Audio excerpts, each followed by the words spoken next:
Hi everybody, Jimmy Egan, head of school, Synapse School with a Friday update. We had a short week. Here's the weekend. Next week's a big week. There's a board meeting at school, our first one of the year. I'm looking forward to that. Middle school games are starting to pick up, right? The sports season's gonna take off, and you have back to school night. It's a big night. I've been looking over the curriculum. I've been looking over, in particular, middle school electives and what's happening in our robust middle school program. I want you to really pay attention to what your kids are being taught and what is being offered, because it's incredible. It really is. The teachers are so creative, are so thoughtful, are so bright. And in the middle school, some of the students are actually involved too in some of these electives. So back to school night is when you will hear about our program. It's one of a kind, right? No one's doing innovation like us. No one's doing SEL like us anywhere. No one's really looking at the academics through a lens of true neuroscience. What should kids learn? What should they know? How should they be taught? This is a big deal to us. So pay attention to what the teachers are saying. They are remarkable people. I think you know that by now. Really, they're unbelievable. And so do not be late and do not linger in one area in particular. Spread yourself out. It's a TK experience, right? So kids are going to have language and arts and music and humanities and writing and reading and math. So be sure to check it out. All right, I'm gonna see you at back to school night. And in preparation for back to school night, I've been thinking a lot about the past few years in particular, right? We went through a pretty traumatic event as a world with COVID, and I have noticed a real uptick of anxiety. I think this has been very well documented. A lot of it's been focused on kids and children and teens. I think it's been really tough on parents too. And so what I'm concerned about as we left a period of order, right, that was pre-pandemic, went into a period of disorder. We're sort of coming out of that. We're still in that sort of now. How we reorder after that, right? We're not going back to 2019. That's not going to happen.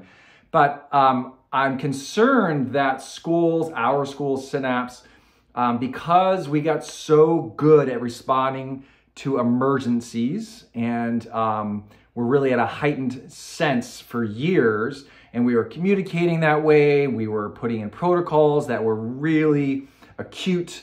I'm really concerned that that is now becoming the norm for a subset of people in our community, that they need that level of communication. They need that level of sort of emergency preparedness. And that's just not sustainable, and it's not healthy. And I don't want kids going through that. So I've been reading quite a bit. Just finished a book, Never Enough, right here. You can check it out, by Jennifer Wallace. It really takes a hard look at cultures like the Bay Area. Talks about independent schools quite a bit, Jennifer does. And the long and short of it is that when is enough enough? When does enough, going above and beyond enough, lead to chronic stress or sort of toxic achievement? A lot of anecdotes in that book, certainly references a lot of social science and what the research shows. But I'm concerned about how we are interpreting our world around us. Did our baseline now move? Are we now hypervigilant about everything, right? As a community, I want to really looking at that. And another administrator from the Bay Area sent me an article from the New Yorker. Can teachers and parents get better at talking to one another? It's in the New Yorker. And as you head into back to school night, I want you to think about that. And she, the author, references Michael Thompson. Michael Thompson actually came to Synapse. He is a well-known child psychologist, works with independent schools. He visited Synapse. He's actually, he graduated from the same boarding school that I went to, Millbrook School.